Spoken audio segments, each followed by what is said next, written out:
네, 하락장에서 수익률 1% 초고수들은 어떻게 변동성을 이겨내고 있을까요? 오늘 자세하게 알아보겠습니다. 투자상위 1%는 지금 오늘도 10시의 남자 JNC 투자자문 서재민 대표와 함께합니다. 안녕하십니까? 네, 안녕하세요. 월요일부터 힘이 안 나게 참 시장이 많이 밀립니다. 근데 사실 지난번엔 이틀 연속 급락을 했었잖아요. 그래서 오늘이 기회다라고 좀 들어가야 될지 아니면 하루 더 기다려봐야 될지 많은 분들이 좀 궁금하실 것 같거든요. 그렇죠. 사실 네. 요즘 국내 증시 보면은 중소형주 움직이는 것처럼 시장 지수가 움직이거든요. 그러니까요. 5%, 100포인트가 애들 장난처럼 네. 움직입니다. 지금 409포인트가 코스피 같은 경우 빠지고 있는데 예전에는 100포인트만 올라가도 3,000에서 3,100 가도 네네. 박수치고 이랬는데 지금은 분 단위로 100포인트씩 움직이니까 예. 최근에 주식하시는 분들은 원래 주식시장이 이런가요? 이런 질문들도 많이 하시더라고요. 오해를 하시겠네요. 근데 원래 이렇지는 않습니다. 네. 지금 시장이 약간 좀 이상한 거예요. 자, 제가 지난주부터 여러분들한테 계속 말씀드렸던 게 있어요. 지금 시장에서 여러분들이 세 가지 정도의 조건을 확인하기 전까지는 네. 지금 시장 반등 나와봐야 이거 찐 반등 아니고 기술적 반등 정도다. 이런 얘기들 여러분들한테 일전에 해드렸습니다. 자, 제가 지금 시장 같은 경우는 뭐라 그러죠? 과열이 좀 풀려가는 시장이다라고 했잖아요. 네. 지금 시장에 제가 예전부터 계속 말했던 거. 지금 시장 고평가? 고평가는 아니에요. 하지만 과열이에요. 그러니까 과열된 부분들을 지금 해소하고 있는데 왜 지금 이러한 해소하는 모습이 나오냐라고 생각한다면 작년 10월부터 현재까지 미증시랑 국내 증시는 사실 디커플링 되면서 움직였거든요. 네. 그러니까 미증시 같은 경우는 횡보 하락할 때 국내 증시 혼자 올라갔다는 거예요. 원래 이렇게 디커플링 되는 현상이 그렇게 많이 나오는 현상은 아닙니다. 그렇기 때문에 이 부분을 바로잡기 위한 움직임들이 지금 나오고 있다라고 보시면 좋을 것 같고 그렇다라고 한다면 다시 미증시랑 국내 증시랑 비슷한 흐름을 가져간다라고 하면 중요한 게 뭘까요? 미증시의 차트가 중요한 거다라고 제가 누누이 말을 하고 있어요. 네. 그래서 나스닥 같은 경우가 23,000포인트를 넘어서야 나스닥이 하락 추세를 벗어난다. 그래서 그런 걸 확인해야고 국내 증시가 올라가야 미증시가 하락 추세를 이제 벗어났네. 미증시가 하락 추세 벗어났고 국내 증시 올라가는 거 보니까 이 국내 증시의 상승도 지속성이 있겠다. 혹은 찐 상승이겠다. 이렇게 판단할 수 있는 거라고 했습니다. 네. 그래서 나스닥 같은 경우가 23,000포인트를 넘어서지 못한다라고 하면 국내 증시 같은 경우는 반등이 나와도 이거 기술적 반등으로 끝날 수 있어요. 이 얘기 제가 했고 제가 그때도 말했지만 시장 지수 어디까지 빠질 수 있다? 5,100포인트까지 빠질 수 있다. 그리고 실제로 5,100포인트까지 빠졌죠. 그리고 거기서부터 어디까지 올라갈 수 있다? 5,700에서 5,750포인트 말했습니다. 정확히 거기까지 반등 나오고 다시 밀리는 거거든요. 네. 이처럼 국내 증시 지금 이제 횡복 추세로 들어가고 있다고 보시면 되고 그러면 이제 국내 증시 같은 경우가 오늘 많이 빠졌으니까 내일은 무조건 올라가려나? 이렇게 생각하시는 분들도 있으실 것 같아요. 자, 미증시 차트 보면은 여전히 하락 추세예요. 자, 하락 추세선 하단은 어디죠?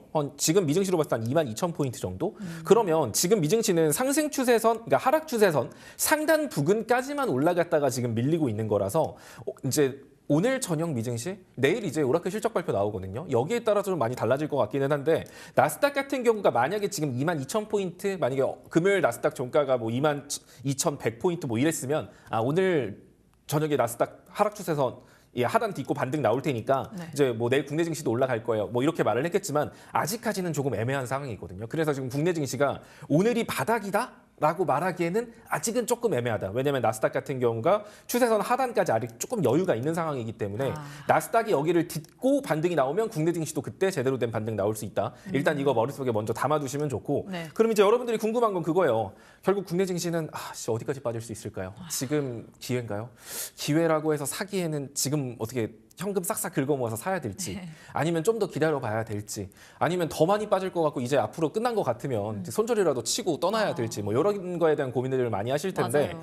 사실 지금 시장 일단은 우리가 예상할 수 있는 건 제가 그때도 여러분들한테 말했지만 급격한 상승의 절반 정도까지는 조정을 준다라고 했고 네. 그 자리가 5,100포인트이기 때문에 여기까지의 조정은 추세가 깨지는 조정은 아니다라고 말을 했습니다. 자, 그리고 나서 이제 이 자리를 딛고 반등이 힘있게 나와서 전고점을 갱신하기 위해서는 아까 말한 것처럼 나스닥이 23,000포인트를 넘던가 지정학적 리스크가 해소되던가 뭔가 이런 추가적인 명확한 결과물이 있어야 전고점을 갱신할 수 있는 거예요. 네. 그럼 이 얘기가 안 나오면 어떻게 될까요? 계속 하락할까? 아마 계속 하락하진 않을 거예요. 아래 구간에서 박스권 횡보를 하겠죠. 네. 근데 문제는 박스권 횡보를 한다? 그럼 횡보면은 옛날 같았으면은 박스권 범위가 위아래로 한 2, 3% 정도밖에 안 됐기 때문에 그냥 2, 3% 정도니까 그냥 시장 재미없다. 지루해 정도의 느낌이라면 지금 같은 경우는 박스권을 형성한다라고 했을 때 우리가 네. 예상해 볼 수 있는 박스권 범위는 첫 번째로는 일단 5,300포인트 정도부터 5,700에서 5,750포인트. 이 부근의 박스권이 일단 1번 후보예요.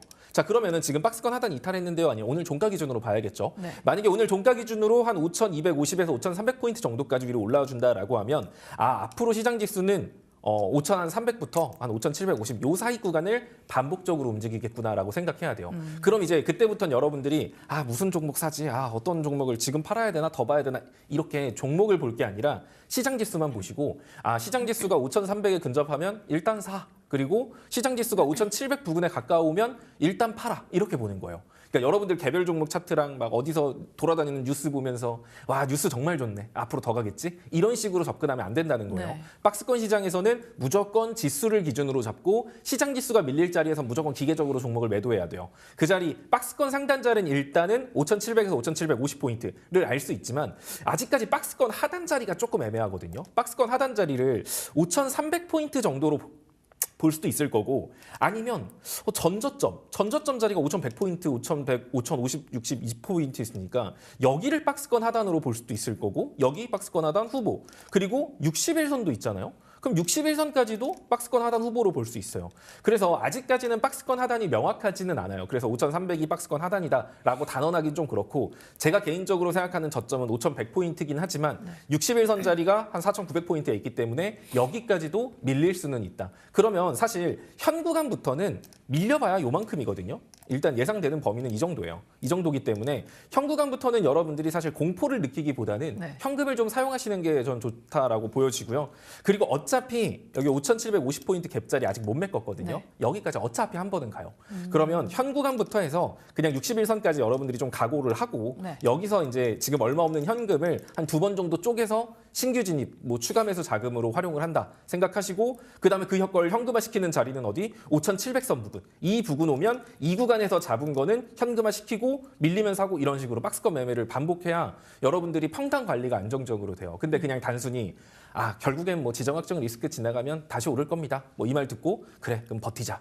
그리고 아무것도 안 하고 지금 구경만 하고 있다라고 하면 이렇게 박스권 안쪽에서 여러분 종목의 평단이 올만하면 다시 밀리고 올만하면 다시 밀리고 이러거든요. 그러니까 시간만 하고 사람 집만 빠지게 진행될 가능성이 높아서 이렇게 박스권 지수 포인트 잡아드렸으니까 현 구간부터 한 4,900 정도까지는 밀릴 수도 있겠다. 하지만 제가 생각하는 저점은 5,100포인트고 만약에 오늘 종가 아니 내일까지 5,300포인트 정도만 회복해 준다라고 하면 5,300, 5,700 박스권이니까 여기에 맞춰서만 여러분들이 매매하시면 별 어려움은 없을 겁니다.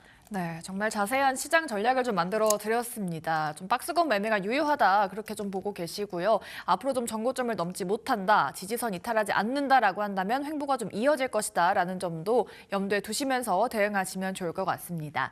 네, 그럼 이런 약세장에서 지금 투자 상위 1% 초고수들은 어떤 종목을 지금 매수하고 있을까요? 실시간 순매수 10종목 바로 보도록 하겠습니다. 네, 오늘 앞서 말씀드렸다시피 2차 전지 종목들이 대거 포진이 되어 있습니다. 전반적으로 대형주들 지금 올라와 있는 모습이고요. 국제유가 WTI가 100달러를 돌파를 하면서 사람들이 전기차를 좀 더 사지 않을까에 대한 기대감들이 좀 나와주고 있는 것 같습니다. 삼성 SDI를 비롯해서 에코프로 BM, 에코프로 그리고 LG 에너지 솔루션까지 올라와 있고요. 다만 시장이 밀리면서 매수세가 들어옴에도 불구하고 주가 자체는 약세를 보이고 있습니다. 모두 파란불을 켜고 있고요. 이외에 셀튼이라든지 삼성전자, 17만 전자까지 좀 내려온 모습입니다. 5% 이상 약세를 좀 보여주고 있고요. 현대모비스도 현대차와 함께 밀리고 있습니다. 두 자릿수 약세 그려지고 있습니다. RFHIC 최근에 방산주로 묶이면서 주가 좀 많이 올라왔었는데요. 그만큼 오늘 제일 많이 밀리고 있습니다. 13%가 넘는 장대 음봉 연출해주고 있습니다. 자, 이 중에서 에코프로비엠 한번 보도록 하겠습니다. 2차 전지 섹터 그 안에서 대표님께서는 원래 삼성 SDI라든지 포스코홀딩스를 좋게 봐주셨었는데 오늘은 에코프로비엠을 좀 짚어준다라고 하셨어요. 좀 에코프로비엠만의 좀 다른 모멘텀이 있는 건가요? 아니요, 삼성 SDI랑 포스코홀딩스 너무 많이 매일 알려줘가지고 해서, 이제 좀 새로운 것 좀 알려드리고 싶은데 보면 맨날 똑같은 종목들만 사기 종목이 좀 있는 것 같아요. 맞아요. 돌아가면서 순서만 있다 보니까 또 제가 이런 걸 또 다양한 종목들을 좀 소개시켜드리고 싶기도 하고 또 차트도 말씀드리고 싶어서 오늘은 에코프로비엠인데 사실 포스코홀딩스, 삼성 SDI 얘네들은 코스피 종목이에요. 2차 전지긴 하지만 상대 상징적인 2차 전지 종목이지만 코스피에 속하기 때문에 사실 코스닥 지수 강세에 그렇게 크게 영향을 받는다라고 볼 수는 없어요. 그러니까 코스닥이 강세다라고 하고 2차 전지가 강세면 걔네들도 올라가지만 네. 코스피가 발목을 잡으면 사실 걔네들 같은 경우도 힘있게 못 올라가거든요. 그쵸. 그러면 사실 코스닥 쪽에서 2차 전지의 대장이 누구냐라고 하면 사실 에코프로 BM이에요. 그래서 이제 전고체 제가 이제 항상 2차 전지 쪽을 본다라고 하면 전고체 쪽으로 보라 그랬잖아요. 그러니까 결국 지금 시장이 더 위로 치고 올라가기 위해서는 ESS를 넘어선 무언가가 필요한 거고 뭐 리튬이온 전지, 뭐 다양한 전지들 ESS부터 시작해가지고 뭐 쭉 나오는 것들을 보면은 결국 중국하고 우리나라랑 경쟁을 했을 때 사실 우리나라가 밀리는 게 사실이거든요. 그러니까 전 세계에서 인정받는 기술력은 맞지만 아무래도 글로벌 시장 점유율에서 우리나라가 압도적이다라고 볼 수는 없어요. 하지만 전고체 시장 같은 경우는 우리나라 상용화가 가장 먼저 나오기 때문에 시장 점유율이 초반에 확 늘어날 수 있거든요. 이런 부분을 본다라고 하면 여러분들이 2차 전지 안쪽에서도 전고체하고 연결고리가 될 수 있는 종목군들을 건드리는 게 좋은데 에코프로 BM이 그런 쪽이다라고 보시면 될 것 같습니다. 네. 또 지금 이제 국제유가가 올라가면서 사람들 생각이 그런 거죠. 오늘 저 출근할 때도 월요일이라서 원래 차 엄청 막히겠다 네. 생각했거든요. 근데 차가 별로 생각보다 없더라고요. 설마 국제유가 급등 때문에? 그렇죠. 아무래도 그런 것도 없잖아 있는 것 같아요. 오. 기름값이 너무 많이 올라가다 네네. 보니까 이거 오늘은 대중교통 타고 가야겠다. 막 약간 이런 심리도 있지 않나? 이제 그러면서 또 네. 이제 여러분들 뉴스 보시면 아시겠지만 이 기회에 전기차로 바꿔야 되나? 또 이런 뉴스들도 많이 나오고 저도 있죠. 그 생각 좀 들더라고요. 그렇죠. 네. 결국에는 이런 식으로 자꾸 기름값 생각하면 그냥 마음 편하게 전기차가 낫나? 네. 결국 이런 식으로 전기차에 대한 수요에 대한 이슈들도 등장 가능성 있고 또 원래 전기차 같은 경우가 4분기에는 겨울이다 보니까 주행거리가 짧잖아요. 근데 그런 것들이 문제가 된다면 날 따뜻해질 땐 또 전기차의 수요가 올라가거든요. 이런 것들 생각해 보면은 2차 전지 쪽 같은 경우는 이번에 국제유가가 올라가고 대체적으로 역시나 전기차가 좋지 않을까. 또 이런 이슈가 또 형성될 가능성도 존재를 하겠죠. 네. 그리고 결국 코스닥 지수가 반등이 나온다라고 하면 뭐부터 반등이 나와야 된다? 2차 전지 제약바이오. 얘네들 올라가야 돼요. 그럼 거기다가 코스닥하고 코스피 키 맞춤한다? 뭐부터 올라가야 된다? 2차 전지 제약바이오. 얘네들부터 올라가야 돼요. 네. 그럼 결국 이런 식으로 교집합들을 쪽으로 생각해 본다라고 하면 이번 지정 확정 리스크가 어느 정도 안정화되고 시장이 회복한다라고 했을 때 코스닥 쪽에서 뭐가 제일 빨리 움직일까 생각하면 사실 2차 전지 쪽이거든요. 네. 그렇기 때문에 이렇게 시장 지수가 빠질 때 여러분들이 시장 지수 지금 이게 시장이 하락할 때도 올라가는 종목은 있어요. 오늘도 네. 뭐 한 150 종목 올라가네요. 그럼 이런 거 보면서 와 시장 빠지는데 올라가는 저런 종목을 사갖고 시장을 극복해야겠다. 뭐 이렇게 생각하시는 분들도 있지만 네네. 보통 이렇게 하면 끝이 별로 안 좋습니다. 그러니까 우리가 생각해야 돼요. 지금 잘 올라가는 종목은 반대로 시장 지수 올라가면 빠질 거예요. 근데 시장 지수는 결국엔 올라갈 거예요. 그러면 결국에 올라가면 나중에 그러니까 확정적으로 올라갈 수 있는 종목을 지금 비록 하락하더라도 이런 구간에서 여러분들이 나눠서 산다고 쳐보죠. 네. 그럼 시장 지수 더 빠지면 당연히 더 빠지겠죠. 아씨 시장 지수 빠지니까 또 빠지네. 근데 걔네들은 결국 시장 지수 올라가면 따라 올라가요. 그럼 이렇게 하락할 때 모아가서 나중에 확정적으로 수익을 얻을 수 있는 약간 그런 종목군들 위주로 여러분들이 전략을 잘 잡고 접근하면 좋은데 그 중에 하나 섹터가 2차 전지라는 거죠. 에코프로비엔 같은 경우도 최근에 시장이 이렇게 무너졌음에도 불구하고 오늘 주가 흐름 보면은 그렇게 나쁘지 않거든요. 사실 코스닥이 거의 6% 가까이 빠지면 일반적으로 종목군들은 코스닥 지수 6% 빠지면 코스닥 종목은 9%에서 한 12% 빠지는 게 일반적이에요. 시장 지수만큼만 빠져도 박수 쳐줘야 되는데 네네. 지금 시장 지수의 절반밖에 안 빠지고 있다는 건 상당히 선방하고 있다는 거거든요. 그렇다라고 하면 지금 2차 전지 분위기가 나쁘지 않다라는 거고 지금 보시면 에코프로비엔 같은 경우도 급격한 상승에 절반 정도까지만 지금 조정을 주고 이 자리 이탈 안 하고 지금 버티고 있는 거예요. 네. 그러면은 에코프로비엠이 일단은 뭐 밑으로 더 내려가도 문제는 없겠지만 네. 한 18만 5천 원 정도 라인만 이탈하지 않는다라고 하면 다시 한 번 더 전고점 갱신할 힘이 생긴다는 거고 만약에 그렇게 움직이지 못한다라고 하더라도 지금 에코프로비엠이 단기 박스권을 형성한다? 그러면 대략적으로 한 18만 5천 원, 19만 원 선부터 한 22만 원 정도 선에 단기 박스권을 형성할 수 있으니까 이 박스권을 노리는 매매도 나쁘지 않겠죠. 그래서 만약에 지금 이렇게 시장 빠질 때 뭘 사지 하시는 분들은 2차 전지 쪽 보시면 좋고 그 안에서 에코프로비엠 차트는 이런 느낌으로 움직이고 있으니까 에코프로비엠에 관심 있는 분들은 이대로 하시는 게 좋습니다. 근데 또 중요한 거 지금 시장은 예전처럼 전고점을 갱신한다라는 거 뭐 결국에 갱신할 거예요. 하지만 중간에 횡보 구간이 들어갈 가능성이 높다라고 했잖아요. 네. 그래서 그냥 단순히 전고점 갱신 가자 이러면서 들고 가는 것보다는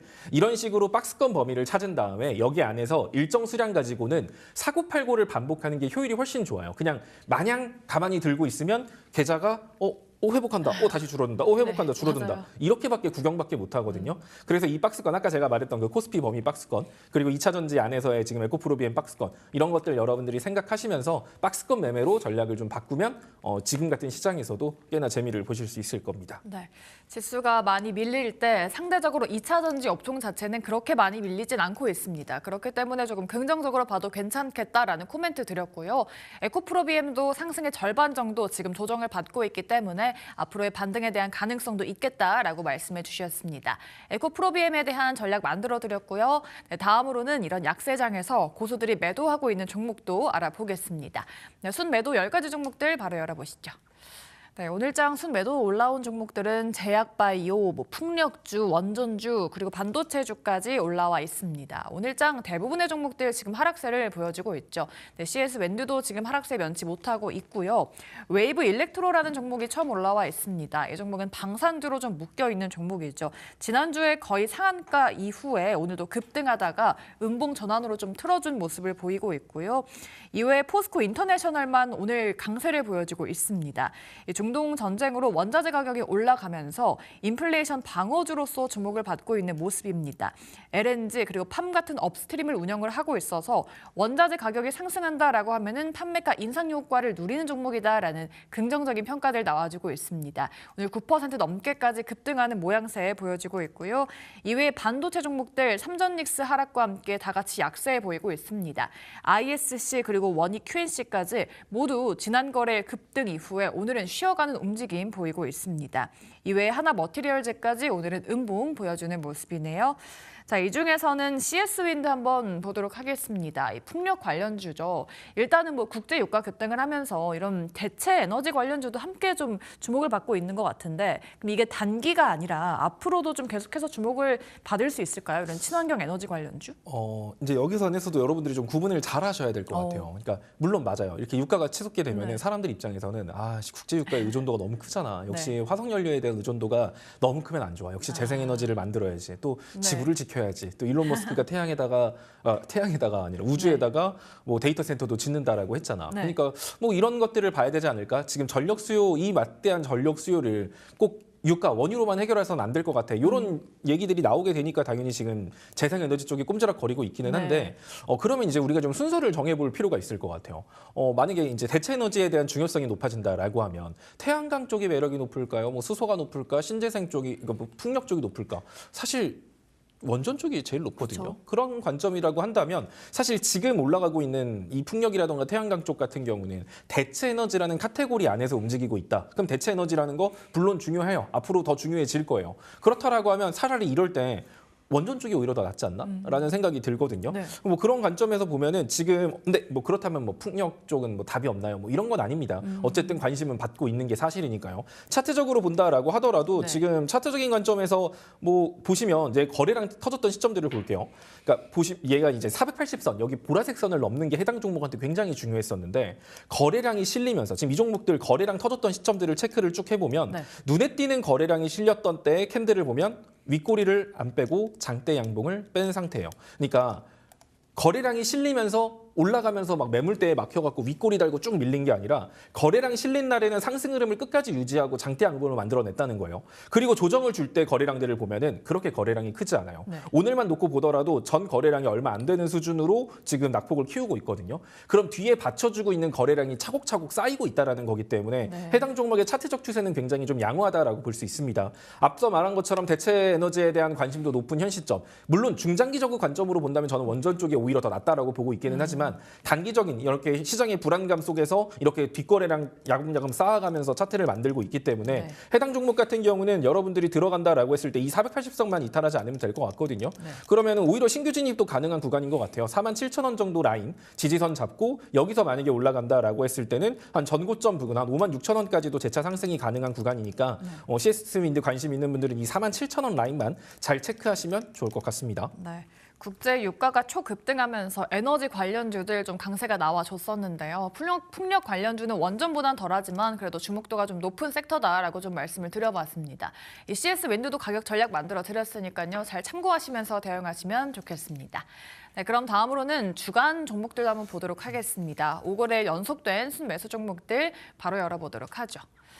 네, 오늘은 SK그룹주 여전히 올라와 있고요. 기아와 함께 카카오 등 대형주들 오늘 좀 포착이 되고 있습니다. 오늘 SK하이닉스와 삼성전자 좀 많이 밀리고 있습니다. 하이닉스 같은 경우에는 두 자릿수 급락이 나와주면서 82만 닉스까지 좀 밀려 있는 모습이고요. 오늘 정유주들도 좀 포착이 되고 있습니다. SK이노베이션과 S-오일이 이름을 올리고 있는데요. 오늘장 좀 급등을 했었다가 다시금 힘이 빠진 모습입니다. SK이노베이션도 지금은 하락 중이고요. S-오일 같은 경우에는 그래도 강보합권 유지 중에 있습니다. 자, 이외에 대부분 종목들 지금 하락 중이죠. 현대차 50만 원 깨고 좀 내려온 모습이고요. 기아도 15만 원까지 좀 빠져 있습니다. 이외에 미래에셋증권도 최근에 좀 급등을 했었는데 오늘은 음봉을 보여주고 있죠. 자, 이 중에서는 저희 한번 정유주 짚어보도록 하겠습니다. 정유주 안에서 S-오일 짚어드릴 텐데요. 일단 국제유가가 좀 급등을 하면서 오늘 정유주들도 막 10% 넘게 오르고 그랬었거든요. 근데 지금 다 밀리고 있기는 한데 이게 좀 시장이 워낙 힘이 없으니까 정유주들도 모멘텀이 있지만 좀 다 같이 밀린다라고 봐야 되는 걸까요? 사실 이제 많은 분들이 그런 생각할 거예요. 유가가 올라가는데 왜 네. 정유주가 올라가지? 단가가 항구석유 높아지니까. 뭐 이런 것들, 네. 주유소들을 왜 올라가지? 네. 뭐 사실 이렇게 올라가는 이유가 그런 거거든요. 그러니까 예전에 싸게 사놨던 걸 이렇게 유가가 올라가면 좀 비싸게 팔 수 있잖아요. 그럼 단기적으로는 마진율이 높아지기 때문에 네. 이게 유가가 좀 올라갔으니까 예전에 싸게 산 걸 비싸게 파니까 이득이겠다 볼 수도 있는데 이게 장기화되면 어떻게 될까요?